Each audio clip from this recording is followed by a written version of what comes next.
بالقاسم محمد وعلى أهل بيته الطيبين الطاهرين المعصومين الذين أذهب الله عنهم الرجس وطهرهم تطهيرا لا سيما على الإمام المنتظر وحجة الله الثاني عشر ابن العسكري المنتظر ولعنة الله على أعدائهم أجمعين من الآن إلى قيام يوم الدين. أما بعد فإن الله الصادق العليم قال في كتابه الكريم القرآن الحكيم أعوذ بالله من الشيطان الرجيم بسم الله الرحمن الرحيم يا أيها الذين آمنوا كتب عليكم الصيام كما كتب على الذين من قبلكم لعلكم تتقون صدق الله العلي العظيم.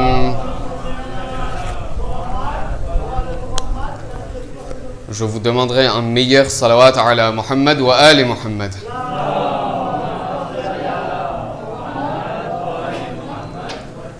Chers fidèles, chers croyants, salam alaikum wa rahmatullahi wa barakatuh. Je ne suis pas heureux dans ma vie. Telle est la plainte et la réclamation de millions de personnes dans le monde actuellement, particulièrement au sein du monde musulman. Effectivement, force est de constater que cette même maladie qui touchait autrefois des personnes ordinaires, cette maladie qui atteignait autrefois des personnes ordinaires, nous parlons éventuellement de la dépression ou de maladies telles que l'anxiété ou encore d'autres maladies qui affectent la santé mentale d'un individu, cette même maladie qui touchait autrefois des personnes ordinaires, eh bien aujourd'hui, cette même maladie touche des musulmans et des croyants tout comme nous. Et particulièrement au sein de notre communauté, nous verrons que bon nombre de personnes, bon nombre de croyants seront ceux qui souffrent de cette même anxiété et souffrent de cette maladie que l'on appelle la dépression. Voyez-vous mes amis, plus le monde est en train de se développer, plus nous partons vers un monde de progrès et plus les inégalités augmentent. Plus les inégalités augmentent et plus j'ai envie de voir, lorsque je vois par exemple dans ma communauté, lorsque je vois par exemple dans le monde que telle personne possède telle richesse, telle personne possède telle richesse, eh bien j'ai cette maladie que j'appelle l'insatisfaction qui sévit en moi. J'ai cette maladie de l'insatisfaction qui sommeille en moi et lorsque je vois ces problèmes, lorsque je vois ces choses qui se passent dans le monde, eh bien cette insatisfaction me ronge l'esprit et c'est à cause de cette insatisfaction que je me dis que finalement dans ma vie, ce que Allah subhanahu wa ta'ala m'a donné, cela ne me suffit plus et je ne suis pas heureux. Ce qui est étrange mes amis, c'est que ce sont ces mêmes croyants, ce sont ces mêmes personnes qui croient en Allah, qui croient fermement au jour du jugement. En fait, non, ce sont ces mêmes croyants qui possèdent un livre que l'on appelle le Saint-Coran. Dans ce même Saint-Coran, nous aurons Allah subhanahu wa ta'ala qui nous dit Bismillah ar-Rahman ar-Rahim. Ô mon cher croyant, ô mon serviteur, tu recherches la tranquillité, tu recherches la paix dans ton cœur et dans ta vie. Ala bi dhikrillah tatma'innul qulub. Tu cherches la tranquillité de ton esprit, tu ne la trouveras nulle part ailleurs que dans mon dhikr et dans mon rappel. Il n'y a que dans mon rappel que tu trouveras la tranquillité du cœur. Il n'y a que dans mon dhikr, il n'y a que dans mon rappel que tu trouveras la tranquillité et la paix et la paix dans ton âme. Et malheureusement, ce qui est étrange justement, c'est de voir que moi qui possède ce Saint Coran, moi qui crois fermement en Allah subhanahu wa ta'ala, et particulièrement moi qui peux profiter de ce mois béni de Ramadan, dans lequel je baigne dans le dhikr d'Allah, dans lequel je baigne dans le rappel d'Allah subhanahu wa ta'ala, je suis obligé de réaliser, je suis contraint de réaliser et de remarquer que je reste insatisfait dans ma vie et cette joie, ce bonheur dans ma vie, eh bien, ça n'existe plus. Lorsque j'analyse les riwayat de Ahlul Bayt, lorsque j'analyse les versets de Allah subhanahu wa ta'ala, eh bien, j'arrive à ce constat, j'arrive à cette conclusion que les infaillibles attirent mon attention vers une chose qu'il m'arrive parfois d'omettre ou d'oublier. Les infaillibles me disent, tu sais, parfois tu penses que c'est dans ce même dhikr de Allah que tu trouveras la tranquillité. Lorsque vient le mois de Ramadan, tu lis tous les versets, tu lis des du'as, tu lis des invocations et malgré cela, tu n'arrives pas à avoir ce bonheur dans ta vie. Tu restes toujours malheureux dans ta vie. Pourquoi ? Peut-être que le problème ne réside pas dans les du'as. Peut-être que le problème ne réside pas dans le dhikr d'Allah. Peut-être que le problème est ailleurs, mais tu ne le remarques pas. Lorsqu'on analyse d'autres riwayat et lorsqu'on creuse encore plus en profondeur, eh bien, nous arriverons à cette conclusion dans laquelle les infaillibles nous disent, et particulièrement notre sixième imam, Sadiq al-Muhammad, Ja'far ibn Muhammad al-Sadiq, salawatullahi wa salamuhu alayhi. Notre sixième imam nous dit, s'il t'arrive d'être insatisfait dans ta vie, s'il t'arrive d'être malheureux dans ta vie, eh bien, recherche un tout petit peu. Peut-être qu'il manque une chose dans ta vie qui s'appelle la satisfaction. Peut-être qu'il y a une chose dans ta vie qui s'appelle al-qana'a. Et cette qana'a, cette satisfaction, eh bien, elle n'existe pas dans ta vie. Et pourtant, c'est ce même saint prophète Mohammed Mustafa sallallahu alayhi wa sallam. Vous savez, c'est ce même saint prophète qui dit al-qana'atu malun la yunfad. Les euros, ça disparaîtra. Les dollars, ça disparaîtra. Les roupies, ça disparaîtra. Les bitcoins, ça disparaîtra. Le saint prophète dit al-qana'atu malun la yunfad. Tu es à la recherche. Est-ce que tu es à la recherche d'une richesse qui ne s'estompera jamais? Est-ce que tu es à la recherche d'une richesse qui ne se volatilisera jamais? Al-qana'atu kanzun la yunfad. Al-qana'atu malun la yunfad. Eh bien, cette satisfaction est une richesse qui ne se termine jamais. À un autre endroit, l'émir des croyants, notre premier imam, dit Al-qana'atu kanzun. Cette satisfaction que tu omets tout le temps, eh bien cette satisfaction est une richesse dans ta vie. Mais moi, la richesse, où est-ce que je la cherche en général? Où est-ce que je cherche la richesse? À chacun de répondre pour soi-même. Mais qui d'autre, qui de meilleur qu'Allah subhanahu wa ta'ala pour répondre à cela? C'est lui qui nous a créés, en fin de compte. Allah subhanahu wa ta'ala dit dans un hadith qudsi au saint prophète: ô mon prophète, dis à ton peuple, dis à mes serviteurs, j'ai placé 5 choses dans 5 autres choses. Mais au lieu de chercher dans ces 5 choses-là, les gens, les serviteurs, mes serviteurs, recherchent ces 5 choses ailleurs. Ils ne le trouveront jamais. J'espère que j'arrive à me faire comprendre.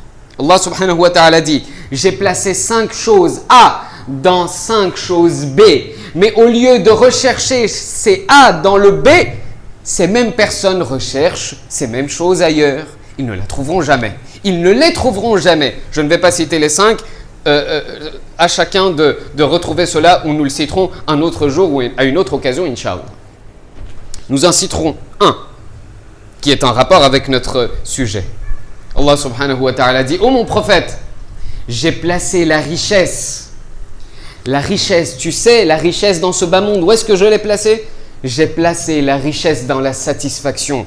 Mais les gens recherchent cette même richesse dans le flot et dans une montagne d'or. Ils ne trouveront jamais cette richesse. Il m'arrive parfois d'aller chercher ailleurs, d'aller fouiner ailleurs. Où est-ce que je peux me remplir les poches? Allah subhanahu wa ta'ala me dit: tu cherches la richesse, tu veux être riche dans ta vie. La richesse, je l'ai mis dans la satisfaction. Ne va pas ailleurs. Cherche cette même richesse dans la satisfaction. Sois satisfait dans ta vie. Allah subhanahu wa ta'ala te rendra riche ici-bas et dans l'au-delà. Mais voyez-vous, l'homme reste une personne, l'homme reste une créature que l'on appelle avide. Je veux encore plus. Je veux encore plus. Vous savez, Allah subhanahu wa ta'ala dit dans le Saint-Coran, chapitre 16, verset 97, Bismillah ar-Rahman ar-Rahim. Man amila salihan min dhakarin aw untha وهو مؤمن فلنحيينه حياة طيبة. Celui ou celle qui accomplit de bonnes actions, d'accord? Celui ou celle qui accomplit de bonnes actions dans sa vie, et si elle est croyante, Allah subhanahu wa ta'ala lui offrira ce que l'on appelle une bonne vie. Lorsqu'on demanda à l'émir des croyants, Ali ibn Abi Talib, salawatullahi wa salamuhu alayhi,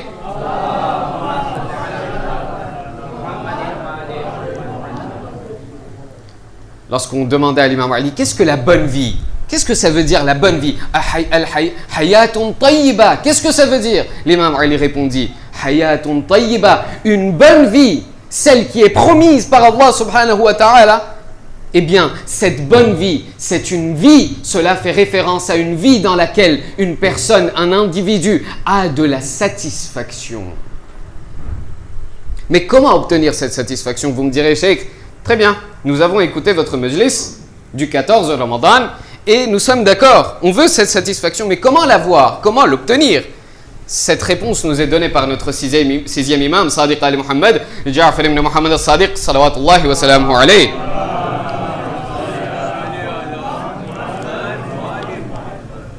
Notre sixième imam me dit, tu veux avoir la satisfaction dans ta vie? Undur ila man huwa dunak, wa la tandur ila man huwa fawqaka fil qudra. Tu veux avoir la satisfaction dans ta vie? Aie l'habitude de regarder plus bas que toi. Aie l'habitude de baisser ton regard. Pourquoi? Parce que lorsque tu baisseras ton regard, tu verras des gens qui sont plus malheureux que toi dans leur vie. Tu verras des gens, toi tu as des pieds, toi tu as des mains, toi tu as une bonne santé, toi tu as un bon corps, alhamdulillah. Regarde, lorsque tu baisseras ton regard, tu verras des gens qui vivent avec un seul œil et qui n'ont rien à dire. Tu verras des gens qui vivent avec un seul bras. Tu verras des gens qui ont un handicap dans leur vie, tandis que toi, Allah subhanahu wa ta'ala t'a donné un corps sain.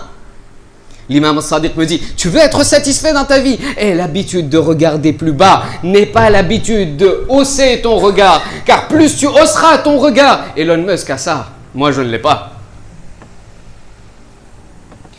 Telle personne assis, moi je n'ai pas ça.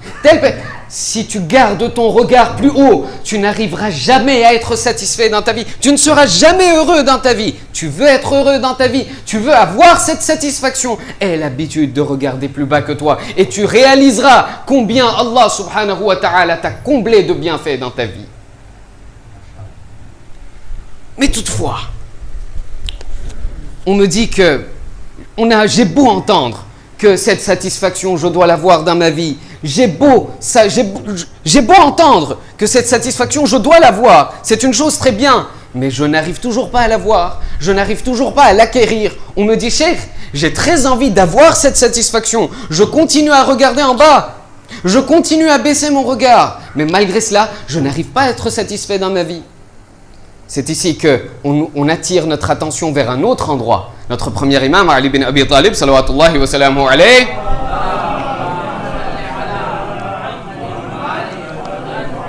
notre premier imam me dit, tu sais pourquoi tu n'arrives pas à être satisfait dans ta vie?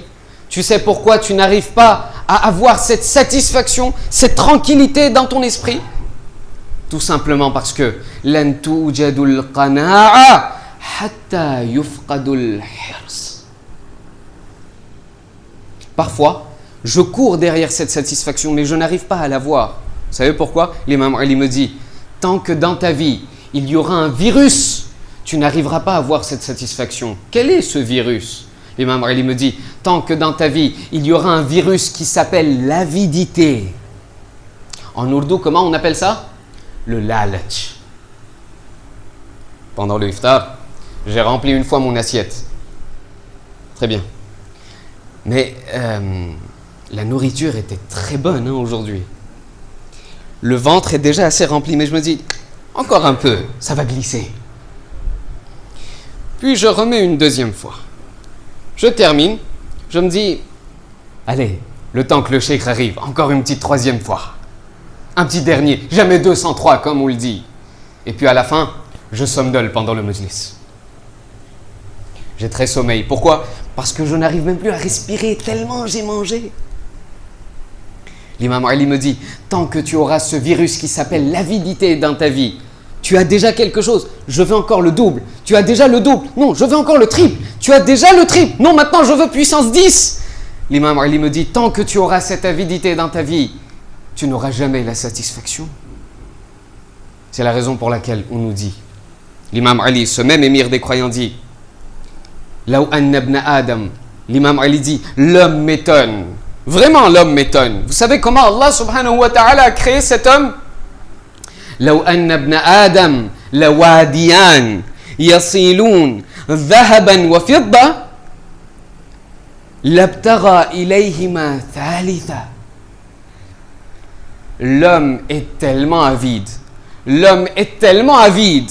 Et l'homme est tellement sans gêne, comme on le dit, que si Allah donnait à cet homme une montagne d'or et une deuxième montagne d'argent, cet homme demandera à Allah, oh Allah, je veux encore une troisième montagne de bronze. Donne-moi encore une troisième montagne. Tu as déjà de l'or, tu as déjà de l'argent. Non, ça ne me suffit pas, je veux encore un troisième. L'imam Ali me dit, faites attention à cette avidité. Vous savez pourquoi? La plus petite des conséquences de cette avidité, vous savez c'est quoi? Nabiullah Adam, je ne sais pas. Moi personnellement, je ne l'ai pas lu. Je ne l'ai pas lu dans nos livres de riwayat. Je l'ai entendu de personnes assez authentiques. Si je ne peux malheureusement pas citer le nom, ceux qui veulent le nom de ces orateurs, qu'ils viennent les prendre après le majlis. Je l'ai entendu, je vous le partage parce que ça m'a paru intéressant. Nabiullah Adam était en train de marcher sur terre. C'est alors qu'il aperçut trois visages lumineux. Sur sa droite. Et sur sa gauche, il aperçut trois visages qui étaient laids. Trois visages qui étaient laids. Trois formes, trois shekls qui étaient laides. Nabiullah Adam commença par sa droite. Il demanda au premier visage, « Qui es-tu? Comment t'appelles-tu? Et quelle est ton adresse ?» Le premier visage répondit, « Oh Adam, je m'appelle le aql. Je suis l'intellect. » Très bien. Où est ton adresse? Où résidez-vous? Je réside dans la tête de l'être humain. Très bien. Nabiullah Adam avance. Deuxième visage, lumineux. Qui êtes-vous? Qui es-tu? Où habites-tu? Ce deuxième visage répond, je m'appelle le charme, le haya. Je m'appelle la pudeur. Où est-ce que tu habites? J'habite dans les yeux de l'homme. Très bien. Encore un peu plus devant. Qui es-tu? Où habites-tu? Ô Adam, moi, je suis ce que l'on appelle la miséricorde, le rahma. Je suis la miséricorde. Où habites-tu? J'habite dans le cœur de l'homme. Très bien. Nabiullah Adam continue sur sa gauche. Première forme et premier shekl, première figure, qui est assez laid. Nabiullah Adam lui demande, qui es-tu? Comment t'appelles-tu? Le premier répond, ô Adam, je m'appelle le takabbur. Je m'appelle l'arrogance. Très bien. Où habites-tu? J'habite dans la tête de l'homme. Impossible, tu mens. Pourquoi? Je ne mens pas, j'habite vraiment dans la tête de l'homme. Eh bien, Adam lui dit non, tu mens. Pourquoi? Parce que ça, la tête, c'est déjà l'adresse de l'intellect. C'est déjà l'adresse du aql. Tu ne peux pas habiter dans la tête. Le takabbur répondit, oui Adam, tout à fait vrai. Mais lorsque moi j'entre dans la tête d'un individu, l'intellect et le aql s'en va aussitôt. L'intellect s'en va. Lorsque le takabbur entre dans la tête, le aql s'en va aussitôt. Très bien. Le deuxième. Comment t'appelles-tu? Je suis l'avidité. Le la'lach, comme on le dit. Où est-ce que tu habites? Dans les yeux de l'homme. Impossible. Pourquoi? Parce que ça, c'est l'adresse du charme, c'est l'adresse du haya, c'est l'adresse de la pudeur. L'avidité répondit, oui, ô Adam, mais lorsque moi j'entre dans les yeux de l'homme, eh bien le charme et le haya s'en va aussitôt. Mes amis, parfois, je vois avec mes yeux quelque chose qui ne m'appartient pas forcément. Parfois, je vois des choses qu'il ne faut pas voir. Il m'arrive de regarder des choses qui ne m'appartiennent pas. Il m'arrive de regarder des choses qui peuvent salir et souiller mes yeux. Mais que faire? C'est l'avidité qui me ronge l'esprit. Allah subhanahu wa ta'ala, à travers ceci, me dit attention à l'avidité, car lorsque l'avidité rentre dans les yeux, eh bien, le charme et le haya se volatilisera aussitôt. Et je m'arrête rapidement. Je suis obligé, que voulez-vous? Parce que c'est un virus qui existe dans la communauté, dans le monde entier, en fin de compte. Parfois, je me dis, vous savez, ce n'est qu'un regard. Lorsqu'il m'arrive de parler de mahram, lorsqu'il m'arrive de parler de personnes qui ne sont pas forcément mes intimes, ce n'est qu'un seul regard. Ce n'est pas grave, l'islam autorise. Mais parfois, le premier regard est tellement long qu'il n'y a pas besoin d'autres regards. Vous savez, mes amis, ce n'est pas moi qui le dis, c'est un proverbe arabe. Un proverbe arabe dit, vous savez combien est dangereux cet œil? Nous n'avons que 2 petits yeux, mais vous savez combien c'est dangereux? Le proverbe dit, tout commence par un regard. An-nadaru fabtasamatun wa salamun wa kalamun wa maw'idun wa amalun wa tamamun. Tout commence par un regard. Lorsque le regard tombe l'un sur l'autre, fabtasamatun, le sourire vient automatiquement. Et lorsque le sourire vient automatiquement, je lui souris, il ou elle me sourit. Fabtasamatun, on ne peut pas s'arrêter là. Maintenant, il faut aller jusqu'au bout. Fasalamun, salut, ça va? Un petit café? Mais le salut ne se termine pas.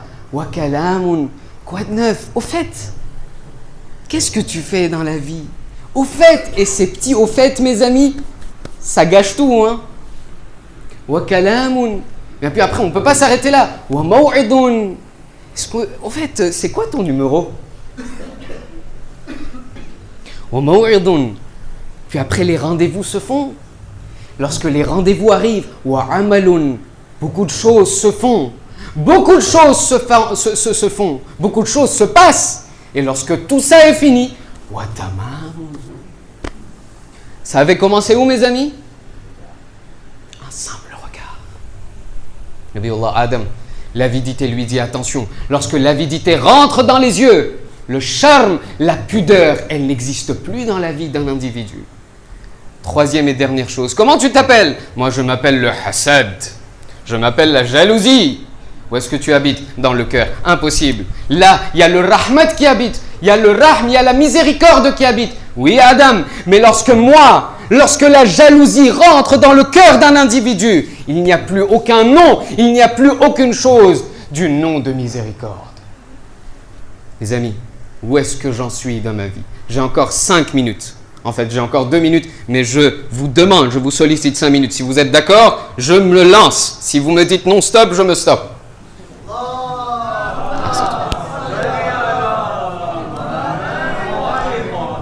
J'ai un hissab avec Maulana, je m'excuse profondément, mais j'aurai un compte à régler, Inch'Allah, avec Maulana, à la fin. Je ne sais pas comment je vais lui payer, mais on verra ça, Inch'Allah.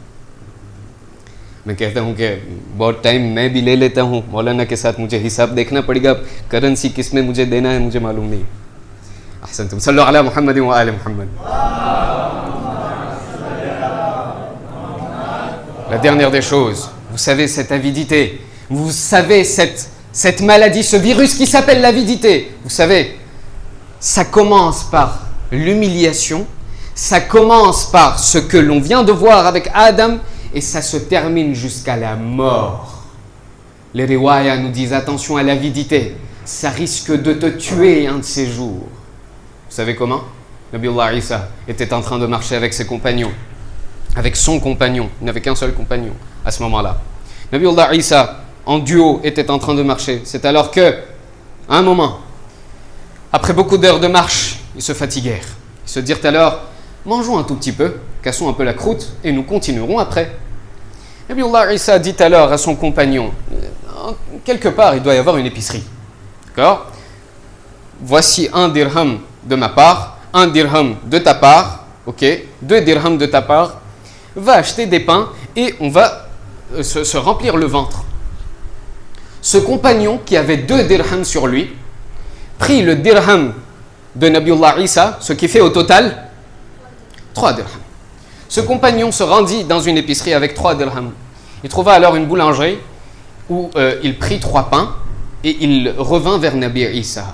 Sur la route, sur le chemin, il se dit 3 dirhams. Isa n'a donné que 1 dirham. 2 dirhams venaient de moi. Et là, nous avons 3 pains. Si j'emmène ces 3 pains auprès de Isa, nous allons devoir faire 1,5. Trouvons une meilleure solution. Trouvons un meilleur compromis. Il avala un pain directement en plein chemin. Il avala un pain. Il se rendit auprès de Nabiullah Isa. Arrivé auprès de Isa, il présenta les 2 pains. Ya Nabiullah, fi khidmatikum, pour vous. Isa regardait les 2 pains et lui demanda, mais tu as eu combien de pains là-bas? Il dit, Nabiullah Isa, 2. D'accord. Ils terminèrent de manger, ils finirent de manger et se levèrent de là. Nabiullah Isa dit, continuons le chemin, on a encore beaucoup de choses à voir. Sur le chemin, alors qu'ils étaient en train de marcher, ils arrivèrent sur une rivière où Nabiullah Isa était un prophète, il avait des pouvoirs. Nabiullah Isa commença à marcher sur l'eau, directement, comme ça. Arrivé à l'autre bout, Nabiullah Isa lui dit alors, viens. Le compagnon lui dit alors, ya Nabiullah Isa, moi je ne suis pas un prophète comme vous. Moi je ne peux pas faire ça, moi. Je ne sais même pas nager. Nabiullah Isa lui dit alors, Nabiullah Isa revint vers lui prit par la main et lui demanda de le suivre. Il lui dit, continue avec moi, marche avec moi. Ce compagnon vit alors que Isa était en train de tenir sa main, il vit que ses pieds ne coulaient pas à l'intérieur. Il vit qu'il arrivait à marcher sur l'eau. Lorsqu'ils finirent de traverser le fleuve, Nabiullah Isa lui dit, qu'est-ce que tu en dis? Tu as vu un miracle vivant, qu'est-ce que tu en dis? Il a dit, Nabiullah Isa, un grand miracle, un aussi grand miracle. Non seulement je vous ai vu, mais j'ai vécu ce miracle. Vous êtes incroyable, vous êtes vraiment un prophète d'Allah. Isa lui demanda alors, combien avais-tu eu de pain là-bas à la boulangerie? Isa lui dit alors, ya Nabi Allah, 2. Il dit très bien. Continuèrent alors le chemin. Sur le chemin, ils virent un troupeau de cerfs qui était en train de courir. Nabiullah Isa lui demanda alors à son compagnon, tu n'as pas envie d'un peu de viande? Une petite brochette par exemple. Il dit, Nabiullah Isa, si c'est vous qui invitez. Nabiullah Isa, par miracle, appela un cerf parmi tout le troupeau. Le cerf vint lui-même, Nabiullah Isa l'égorgea. Ils mangèrent, ils retirent la viande, ils mangèrent ensemble, le ventre rempli. Nabiullah Isa rassembla alors les os de ce même cerf, donna un coup de pied ainsi en disant « Qum bi'idhnillah ». Ce cerf se reconstitua devant eux et s'en alla dans le troupeau. Il s'en alla rejoindre le troupeau. Isa lui dit alors, tu as bien mangé? Alhamdulillah Isa, très bien. C'était comment? Comment tu as trouvé tout ça? Incroyable, Nabiullah Isa, 2 fois. Incroyable, je revois un autre de votre miracle. Incroyable. Nabiullah Isa dit alors, il y avait combien de pain à la boulangerie? Le compagnon dit alors, oh Isa, 2. Parfois, il m'arrive de m'étonner, mes amis. Mais moi aussi, il m'arrive de voir des miracles de mon imam dans ma vie. Est-ce que je ne réagis pas quelque part de la même façon? Nabiullah Isa dit alors, pas de souci. Il continua le chemin avec son compagnon. Alors qu'il continua le chemin, au loin, plus ils avançaient, ils aperçurent 3 lingots d'or. Combien? 3. 3 lingots d'or sur leur chemin. Nabiullah Isa dit alors, tu vois ça? Le compagnon dit, l'eau à la bouche. Oui, Nabiullah Isa, je vois très bien ce que vous voyez. Comment on va se départager, comment est-ce qu'on va se répartir ces 3 lingots d'or? Nabiullah Isa dit alors, j'ai une idée. Le premier lingot est à moi, le deuxième lingot est à toi, le troisième lingot est à celui qui aura mangé le 3e pain. Le 3e lingot appartiendra à celui qui aura mangé le 3e pain. Le compagnon dit alors, Nabiullah Isa, désolé, à la boulangerie, il y avait 3 pains. À la boulangerie, il y avait 3 pains. Nabiullah Isa lui remit tous les 3 lingots d'or en disant Hada firaqun bayni wa baynak. Je ne veux plus jamais te voir. Si il y a des personnes avides dans mon entourage, je dois m'en débarrasser. Prends les 3 lingots d'or, je ne veux plus jamais te voir. Nabiullah Isa s'en alla. Cette personne, tout seul, avec 3 gros lingots d'or, commença à s'étonner, commença à s'inquiéter, en se disant 3 lingots d'or, je suis seul ici, au beau milieu du désert. Comment est-ce que je vais porter ces 3 lingots d'or? Je n'ai pas la force, je n'en ai pas la force. Alors en plein calcul, comment je vais emmener, qu'est-ce que je vais faire, comment est-ce que je vais pacter tout ça? Alors en pleine réflexion, 3 bandits passèrent par là. 3 bandits, en passant par là, virent justement une seule personne avec 3 lingots d'or. Ils l'assassinèrent sur le coup. Ces 3 bandits vinrent alors, en prenant les 3 lingots, en disant « Waouh, on vient de commencer notre chemin et déjà 3 lingots d'or. Aujourd'hui, il y a beaucoup de barakat. Beaucoup de barakat aujourd'hui. Voici ce qu'on va faire. On va aller manger d'abord, après avoir gagné tout ça, plus besoin de travailler. On va manger rapidement et puis on continuera tranquillement. » Puis se dire, nous sommes 3, ok? Il faudra bien quelqu'un pour surveiller ces lingots d'or. On va envoyer quelqu'un, un de nous 3, qu'il aille chercher de la nourriture. 2 autres vont attendre ici en surveillant ces lingots.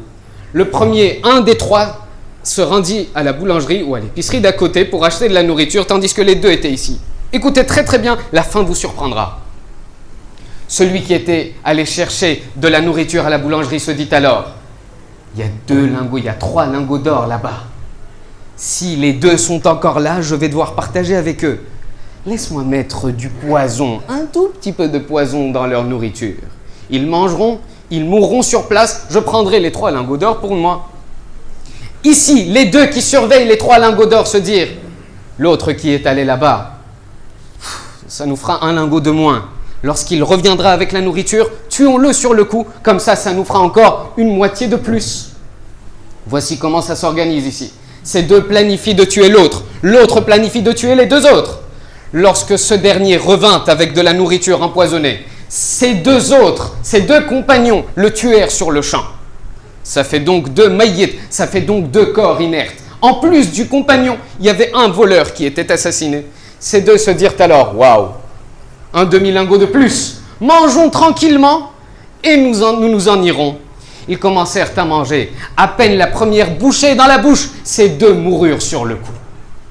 Là, ça fait 3 lingots d'or et 4 corps inertes. Le Nabiullah Isa repassa par là. Lorsque Nabiullah repassa par là, en voyant 4 corps inertes et 3 lingots d'or, il regarda, il s'adressa à la population en face de lui. Il s'adressa à la population de la ville en disant « Ayyuhannas, regardez, voici ce que le monde, voici ce que la dunya fait à ceux qui courent derrière elle. Voici ce que le monde réserve à ceux qui sont avides. Voici ce que le monde réserve à ceux qui courent derrière elle. » Et je conclus avec cette dernière phrase. Notre premier imam dit « Je m'étonne quant à cet homme. Je m'étonne sur cet homme qui amasse tellement d'argent, qui gaspille toute son énergie, qui gaspille toute sa santé pour amasser autant d'argent. Cette même personne redépensera et rejettera toute cette même somme, rejettera cet même argent pour regagner sa santé qu'il avait perdue. Cette personne, vous savez comment elle est? Elle vit dans ce monde comme si elle n'allait jamais mourir, et lorsqu'elle meurt, c'est comme si elle n'avait jamais vécu. هذا والحمد لله رب العالمين إن الله وملائكته يصلون على النبي يا أيها الذين آمنوا صلوا عليه وسلموا تسليما